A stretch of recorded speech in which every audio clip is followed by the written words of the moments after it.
শতম বেদ্যম বাস্তবমাত্ৰ বস্তু শিবদম তাপত্ৰয়োন্মূলনম। বিষ্ণু বৈষ্ণৱৰ কথাৰে সমৃদ্ধ ভক্তি জ্ঞান আৰু বৈৰাগ্য বৰ্ধনকাৰী বৰ্তমান অসমত ভাগৱতৰ এক জোৱাৰ উঠিছে।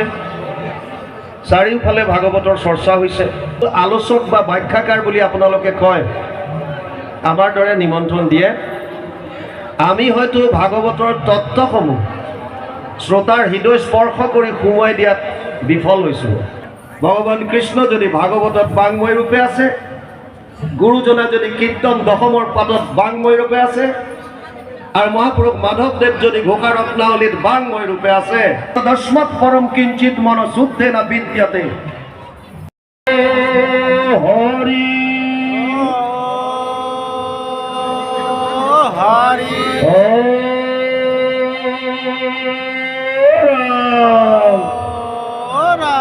কৃষ্ণ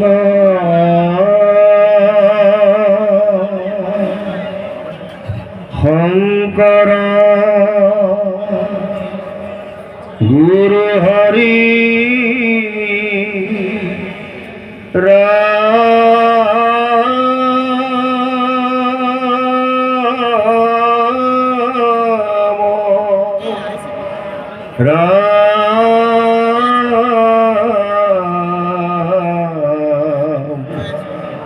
হৰি রাম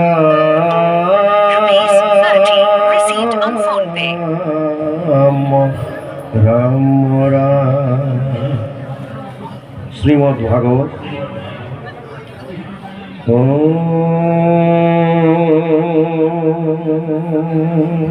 নমো ভগবতে বাসুদেবায়।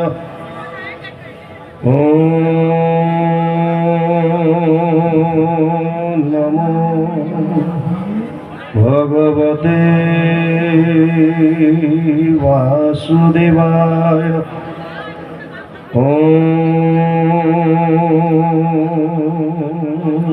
নমো ভগবতে বাসুদেবায়।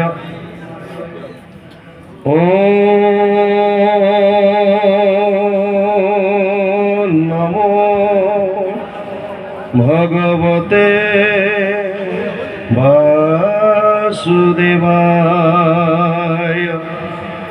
জন্মাদস্য যতো অন্নয়াদিতরতসর্থেষু অভিজ্ঞস্বরাৎ তেনে ব্রহ্ম হৃদয় আদিকবয় মুহ্যন্তি যত সূরয়ঃ।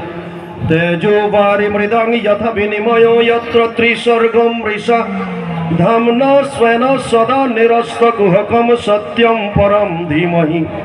ধর্ম প্রৌজিত গীতবত্র পরম নির্মত শরণম সতম বেদ্যম বাস্তবমাত্র বস্তু শিবদম তাপত্রয়োন্মূলনম। শ্রীমদ্ ভাগবতে মহামুনি কৃতে কিমু অপরৈরীশ্বরঃ সদ্য হৃদয়বরুদ্ধ তত্রকৃতিভিঃ শুশ্রূষুভিঃ তচ্ছলাৎ। নিগমকল্পতরুর্গলিতম ফলম সুখমুখাতমৃতদ্রব সংযুক্তম পিবত ভাগবত রসমলয়ম মুহুর্মুহু রসিকা ভুবি ভাবুকা। রাম রাম হরি রাম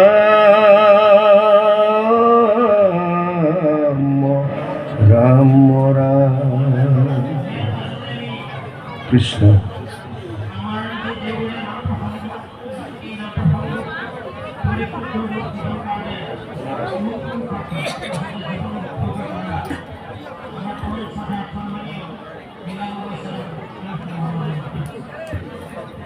কৃষ্ণ জয় গুৰু শংকৰ। অসমীয়া সমাজৰ পথ প্ৰদৰ্শক, এক শৰণ হৰিনাম ধৰ্মৰ ভেটি প্ৰস্তাৱক, নৱবৈষ্ণৱ যুগৰ প্ৰৱৰ্তক জগতগুৰু শ্ৰীমন্ত শংকৰদেৱৰ শ্ৰীচৰণত প্ৰণিপাত জনাই যশোৱাৰ লাল কংসৰ কাল নন্দৰ নন্দন উদ্ধৱৰ বন্দন গোপিনীৰ মন দৈৱকীৰ ধন গোৱালৰ গোপাল আৰু ভকতৰ কৃপাল স্বৰূপ সৰ্বজ্ঞ সৰ্বব্যাপ্ত সৰ্বাশ্ৰয়ী সৰ্বশক্তিমান পৰম পুৰুষ পৰম আনন্দ পৰম ঈশ্বৰ পৰম কৃপালু ভগবান কৃষ্ণৰ বাংময় স্বৰূপ শ্ৰীমৎ ভাগবতক সাষ্টাঙ্গিক প্ৰণাম জনায় বৈকুণ্ঠৰ কল্পতৰু নাম বস্তুভাগক সাৰোগত কৰি দেৱৰো দুৰ্লভ নৰতনুধাৰী আজিৰ বৈকুণ্ঠ নামত উপবিষ্ট তথা উপস্থিত পৰম শ্ৰদ্ধাৰ বাপ বান্ধৱ আই মাতৃ যুৱক যুৱতী প্ৰমুখ্যে শিশুসকলৰ শৰীৰত নিৰ্বিৰাজমান দিব্য আত্মাক অন্তৰৰ পৰা সেৱা জনায় বিষ্ণু বৈষ্ণৱৰ কথাৰে সমৃদ্ধ ভক্তি জ্ঞান আৰু বৈৰাগ্য বৰ্ধনকাৰী শ্ৰীমৎ ভাগৱতৰ কিছু চৰ্চা কৰিবৰ বাবে আগবাঢ়িছোঁ জয় জয়তে শ্ৰীমন্ত শংকৰদেৱ সংঘৰ ৯৪ সংখ্যক বাৰ্ষিক অধিৱেশনৰ এই নামঘৰ পৰিচালনা সমিতিৰ সমস্ত বাপ বান্ধৱৰ শ্ৰীচৰণত আমি সেৱা জনাইছোঁ তেওঁলোকে আমাক আপোনাসৱৰ চৰণৰ ধূলি লোৱাৰ সুবিধা কৰি দিয়াৰ বাবে বৰ্তমান অসমত ভাগৱতৰ এক জোৱাৰ উঠিছে চাৰিওফালে ভাগৱতৰ চৰ্চা হৈছে কোনো জেগাত অৱশ্যে অবিৰত পাঠ বা অখণ্ড হৈ আছে আৰু প্ৰায়বিলাক জেগাতেই ভাগৱতৰ পাঠৰ লগে লগে তাৰ ওপৰত আলোচনা হৈছে যাক বহুতে ব্যাখ্যা বুলি কয় ব্যাখ্যা কৰিব পৰাটো ইমান সহজ নহয় সেইকাৰণে আমি আলোচনা বুলিয়ে কওঁ কিন্তু ডাঙৰ কথা হৈছে ব্যাসদেৱে পদ্মপুৰাণত ১৮খন পুৰাণৰ দ্বিতীয়খন ডাঙৰ পুৰাণ হৈছে পদ্মপুৰাণ আটাইতকৈ ডাঙৰ পুৰাণখনৰ নাম হৈছে স্কন্দ পুৰাণ য'ত ৮১,১০০টা শ্লোক আছে আৰু দ্বিতীয়খন ডাঙৰ পুৰাণ হৈছে পদ্মপুৰাণ য'ত ৫৫,০০০ শ্লোক আছে ব্যাসদেৱে এই পদ্মপুৰাণৰ শেষৰ খণ্ডটোত উত্তৰ খণ্ডত ভাগৱত মহাত্ম্য লিখিছে ৬টা অধ্যায়ত তাত তেওঁ লিখিছে এতদস্মাৎ পৰম কিঞ্চিত মনশুদ্ধেন বিদ্যতে জন্মান্তৰে ভৱেৎ পুণ্যম তদা ভাগৱতম লভেৎ পদ্মপুৰাণ উত্তৰ খণ্ড ভাগৱত মহাত্ম্য প্ৰথম অধ্যায় ১২ নম্বৰ শ্লোক ব্যাসদেৱে কৈছে মন শুদ্ধিকৰণৰ কাৰণে ভাৱৰ শুদ্ধতাৰ কাৰণে ভাগৱততকৈ শ্ৰেষ্ঠ গ্ৰন্থ আন একো নাই কিন্তু ভাগৱত সেইসকলেহে শুনিব পাৰে যাৰ জন্মান্তৰে ভৱেৎ পুণ্যম বহুত জন্মৰ পুণ্য যাৰ সঞ্চিত আছে তেওঁলোকেহে ভাগৱত শ্ৰৱণ কৰিবলৈ পায় আৰু বৰ্তমান যদি আমি সমাজত চাওঁ প্ৰত্যক্ষভাৱে হওক আৰু ছ'চিয়েল মিডিয়াৰ জৰিয়তে হওক মোবাইলৰ দ্বাৰা লেপটপৰ দ্বাৰা ইউটিউবত ভাগৱতৰ প্ৰচলন বহুত বেছি হৈছে আমি প্ৰায়বিলাকে ভাগৱত শুনিছোঁ আৰু যদি ব্যাসদেৱৰ শ্লোকটো ব্যাসদেৱৰ বাক্যশাৰী যদি সত্য হয় তেতিয়াহ'লে ইমানকৈ শ্ৰৱণ কৰাৰ পাছত আমাৰ সমাজৰ প্ৰত্যেকজন মানুহৰ মনৰ ভাৱ শুদ্ধ হ'ব লাগিছিল আৰু যদি মনৰ ভাৱ শুদ্ধ হয় তেতিয়াহ'লে সমাজত কোনো ধৰণৰ অপকৰ্ম হ'ব নালাগিছিল না চোৰ না ডকাইত না হিংসা না দ্বেষ একো থাকিব নালাগিছিল কিন্তু যদি আমি সমাজলৈ চাওঁ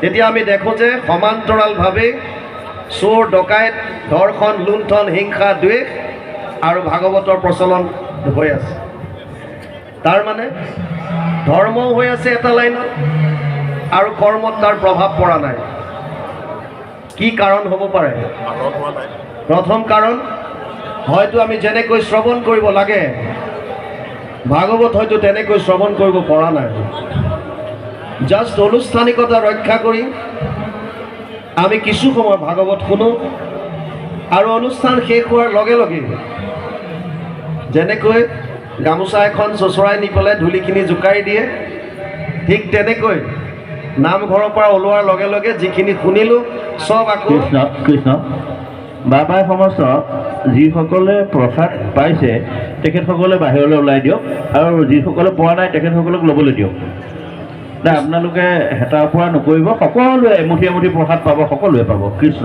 কৃষ্ণ ঠিক তেনেকৈ আমিবিলাকেও হয়তো শুনা কথাখিনি নামঘৰৰ ভিতৰতে ভাগৱতৰ অনুষ্ঠানৰ মাজতে আমি এৰি থৈ গুচি যাওঁ। নাম্বাৰ 1। 2 নম্বৰ কথা হ'ব পাৰে, যিসকল আলোচক বা ব্যাখ্যাকাৰ বুলি আপোনালোকে কয়, আমাৰ দৰে নিমন্ত্ৰণ দিয়ে, আমি হয়তো ভাগৱতৰ তত্ত্বসমূহ শ্ৰোতাৰ হৃদয় স্পৰ্শ কৰি সোমোৱাই দিয়াত বিফল হৈছোঁ। সত্য শুদ্ধ কথাবিলাক হয়তো আমি বুজোৱাত বিফল হৈছোঁ, যাৰ কাৰণে তেওঁলোকৰ হৃদয় স্পৰ্শ কৰিব পৰা নাই। আৰু 3 নম্বৰ কাৰণ হ'ব পাৰে, যদিও ইমানকৈ ভাগৱত হৈছে, এতিয়াও হয়তো এটা চামে নিজকে ভাগৱত শ্ৰৱণ কৰাৰ পৰা আঁতৰাই ৰাখে। কাষতে ভাগৱত হৈ আছে, মোৰ মন নাই, এইটো আমাৰ কাম নহয়। আৰু 4 নম্বৰৰ কাৰণ, শুনাটো শুনিছোঁ, বুজাটো বুজিছোঁ, কিন্তু মানিবলৈ মন নাই। ভগৱান কৃষ্ণ শান্তিদূত হৈ হস্তিনাপুৰত গৈছে আৰু দুৰ্যোধনক কৈছে, হে দুৰ্যোধন, মাত্ৰ 5খন গাঁও দিয়া, মাত্ৰ 5খন, আৰু এই যুদ্ধ কুৰুক্ষেত্ৰ যুদ্ধ নহয় বুলি মই গেৰাণ্টি দিম।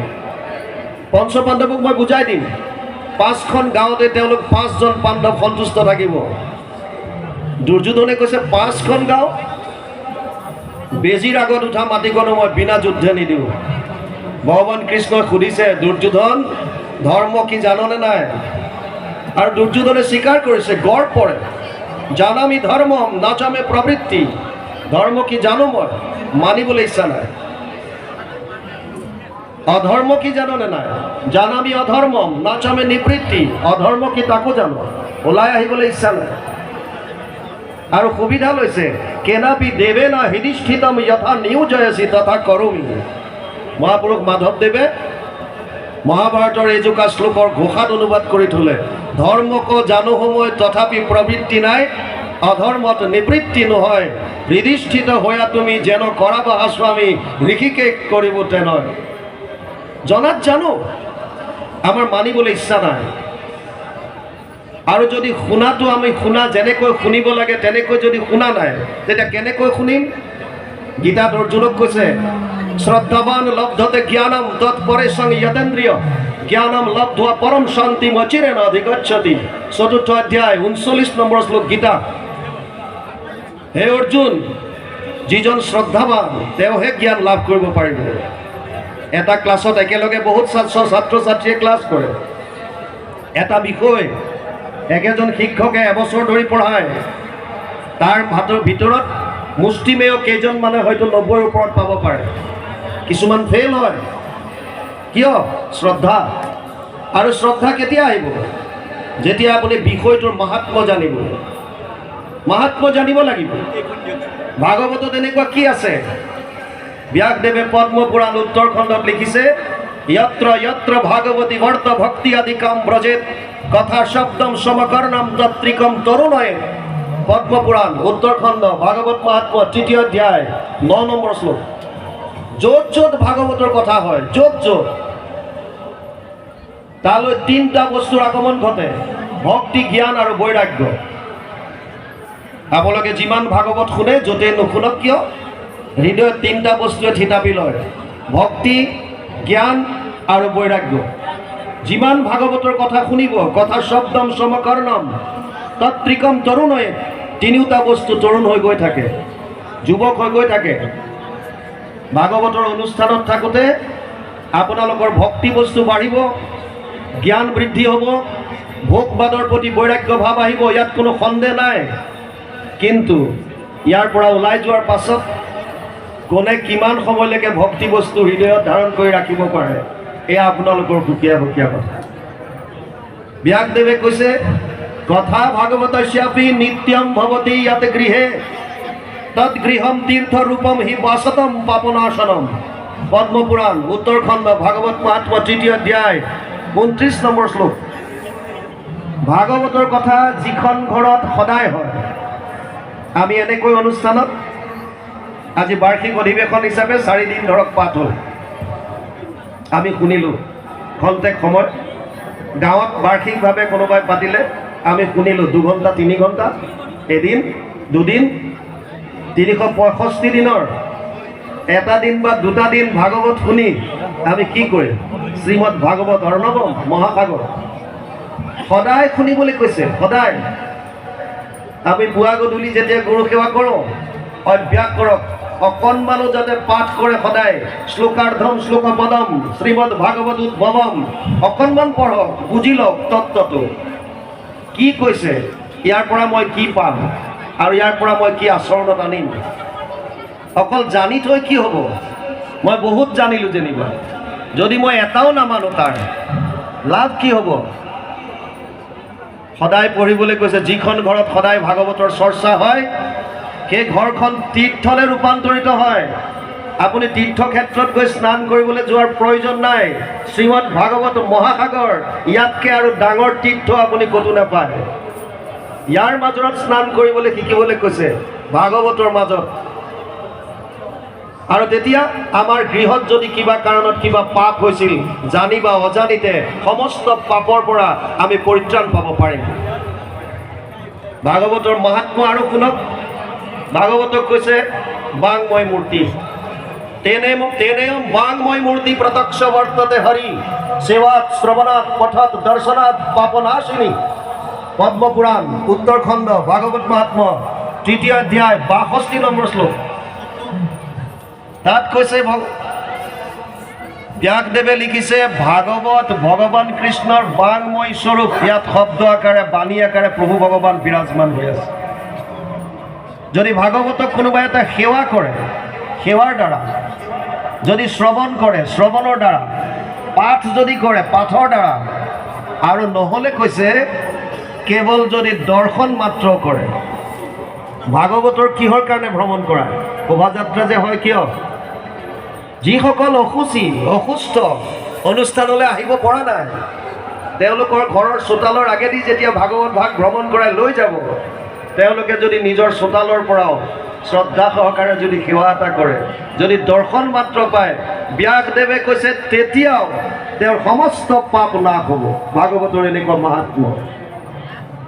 কিন্তু ডাঙৰ কথা, ভাগৱত ভগৱান কৃষ্ণৰ মূৰ্তি হ'ল বুলিয়ে আমি কেৱল থাপনা কৰি থাপি লৈ ধূপ ধূনা দি থাকিলে নহ'ব। তাৎপৰ্যবিলাক বুজিব লাগিব। আৰু ইণ্টাৰেষ্টিং কথা, ভগৱান কৃষ্ণই ক'লে যে মই ভাগৱতত থাকিম। যেতিয়া বৈকুণ্ঠ পুৰাণৰ প্ৰাক মুহূৰ্তত উদ্ধৱে সুধিছিল, তদ বিয়োগেনতে ভক্তম কথম স্থায়িষ্যন্তি ভূতলে, নিৰ্গুণ উপাসনে কষ্টমত কিঞ্চিত বিচাৰায়। পদ্মপুৰাণ উত্তৰখণ্ড ভাগৱত মাহাত্ম্য ৩য় অধ্যায় ৫৯ নম্বৰ শ্লোক। হে প্ৰভু, তুমি যে কৈছা মই বৈকুণ্ঠলৈ গুচি যাম, তুমি যদি বৈকুণ্ঠলৈ গুচি যোৱা, তোমাৰ ভকতসকলে ইয়াত কি কৰিব? তোমাক কেনেকৈ পাব? নিৰ্গুণ নিৰাকাৰ ব্ৰহ্মক আৰাধনা কৰাটো সন্ন্যাস হৈ গৈ ধ্যান ধাৰণা সমাধিৰ দ্বাৰা এইটো সহজ নহয়। কি কৰিব? উদ্ধৱৰ প্ৰশ্নত প্ৰভু ভগৱন্তই চিন্তা কৰিলে। ইতি উদ্ধৱ বাচ শ্ৰুত্বা প্ৰভাসে চিন্তয়ত হৰি, ভক্ত অৱলম্বনাർത്থায় কিম বিধেয়ম ময়তি চ। পদ্মপুৰাণ উত্তৰখণ্ড ভাগৱত মাহাত্ম্য ৩য় অধ্যায় ৬০ নম্বৰ শ্লোক। চিন্তা কৰিলে মই কি দিম, আৰু চিন্তা কৰি পালে কি পালে? স্বকীয়ম যদ ভৱেতে যদচ্চ ভগৱতে অদাধ্যাৎ তিৰোধায় প্ৰবিষ্ট অয়ম শ্ৰীমদ ভাগৱত অৰ্ণৱম। পদ্মপুৰাণ উত্তৰখণ্ড ভাগৱত মাহাত্ম্য ৩য় অধ্যায় ৬১ নম্বৰ শ্লোক। ভগৱান কৃষ্ণই ক'লে, হে উদ্ধৱ, মই মোৰ বল বীৰ্য মোৰ শক্তি সমস্তখিনি মই ভাগৱতৰ মাজত বিলীন কৰি ৰাখিম। আৰু লগে লগে ঘোষণা দিলে, তেনেয়ম বাংময় মূৰ্তি প্ৰত্যক্ষ বৰ্ততে হৰি। ভাগৱতত ভগৱান কৃষ্ণ বাংময় ৰূপে আছে। আৰু গুৰুজনাই মাধৱ পুৰুষক কৈ গ'ল, শুনিও মাধৱ মোৰ থাকিবাৰ স্থান, কীৰ্তন দশম মোৰ মূৰ্তিৰ সমান। কীৰ্তন দশম পুথি থাকয় যথা, জানিবা মাধৱ মই থাকোঁ সাক্ষাৎ। যিজন নিপুণে গুৰু আমাক বোলয়, কীৰ্তনত দশমতে আমাক দেখয়। তাৰমানে গুৰুজনা ক'ত আছে? কীৰ্তন দশমৰ পাতত। আৰু তাতে ক্ষান্ত থকা নাই। মহাপুৰুষ মাধৱদেৱে ক'লে, বৰাৰ পু ঘোষা নামে শাস্ত্ৰকানি তুমিও কৰিবা, ঘোষা ৰত্নাৱলীৰ মাজে তুমিও থাকিবা। তাৰমানে ভগৱান কৃষ্ণ যদি ভাগৱতত বাংময় ৰূপে আছে, গুৰুজনা যদি কীৰ্তন দশমৰ পাতত বাংময় ৰূপে আছে, আৰু মহাপুৰুষ মাধৱদেৱ যদি ঘোষা ৰত্নাৱলীত বাংময় ৰূপে আছে, আমাৰ কি লাভ হ'ব? আমি কেনেকৈ পাম? আমি কেৱল থাপনাত থাপি ধূপ ধূনা জ্বলাই থাকিলে পাম নে বেলেগ কিবা উপায় আছে? বেলেগ উপায় আছে। সেইকাৰণে গুৰুজনাই ক'লে যদ্যপি ভকতি নৱবিধ মাধৱৰ শ্ৰৱণ কীৰ্তন আত হন্ত শ্ৰেষ্ঠতৰ। শ্ৰৱণ কৰক, কীৰ্তন কৰক সদায়। তেতিয়া কি হ'ব? তেতিয়া ইয়াৰ শব্দবিলাক আমাৰ কৰ্ণপথে হৃদয়ত প্ৰৱেশ কৰিব। তেতিয়া কি লাভ হ'ব? আপোনাক কোনোবাই যদি কয় আজি আইগৰাকী বৰ ধুনীয়া লাগিছে দেই, কেনেকুৱা লাগে? বাপজনা আপুনি দেখোন দিনে দিনে ডেকা হৈ গৈ আছে, কেনেকুৱা লাগে? প্ৰফুল্লিত হৈ যায়। আৰু যদি অকণমান বেয়াকৈ কয়, খং উঠিব, ক্ৰোধ উঠিব, দুখ লাগিব। তাৰ মানে সাধাৰণ গ্ৰাম্য কথাবিলাকো আমাৰ কৰ্ণৰ পথে ভিতৰলৈ গ'লে আমাক ক্ৰীড়া কৰে, এটা ৰসায়নৰ সৃষ্টি হয়, কেমেষ্ট্ৰি। যাৰ কাৰণে আমাৰ যদি অনুকূল হয়, আমি বিচৰা ধৰণৰ যদি শব্দ হয়, তেতিয়াহ'লে আমি ভাল লাগে, আমাৰ ভাল লাগে। আৰু যদি আমি বিচৰা ধৰণে নহয় শব্দবিলাক, তেতিয়া আমাৰ খং উঠে, ক্ৰোধ উঠে। সাধাৰণ গাঁৱলীয়া গ্ৰাম্য কথায়ো আমাক যদি প্ৰভাৱ বিস্তাৰ কৰিব পাৰে, তেতিয়াহ'লে ভাগৱত ভগৱান কৃষ্ণৰ বাংময় মূৰ্তি, কীৰ্তন দশম গুৰুজনাৰ বাংময় মূৰ্তি, ঘোষা ৰত্নাৱলী মহাপুৰুষ মাধৱদেৱৰ বাংময় মূৰ্তি, তাৰ প্ৰতিটো শব্দ যেতিয়া কৰ্ণত সোমাব, কি একো নহ'ব? মহাপুৰুষ মাধৱদেৱে দিছে পুৰা প্ৰচেছটো কি হয়। কৰ্ণপথে ভকতৰ হিয়াত প্ৰৱেশী হৰি, দুৰ্বাসনা হৰে সমস্তই, জলৰ যতেক মল যেহেন শৰৎকালে স্বভাৱতে নিৰ্মল কৰ। আমাৰ মনৰ যিমান মলিনতা আছে, যিমান কপটতা আছে, এই সমস্তবিলাক ধুই নিকা কৰি দিব। আৰু সেইকাৰণে ব্যাসদেৱে লিখিছে এতদস্মাৎ পৰম কিঞ্চিত মন শুদ্ধে না বিদ্যাতে। ইয়াতকৈ শ্ৰেষ্ঠ গ্ৰন্থ আমাৰ ভাৱ শুদ্ধিকৰণৰ কাৰণে, মনৰ শুদ্ধতাৰ কাৰণে আন একো নাই।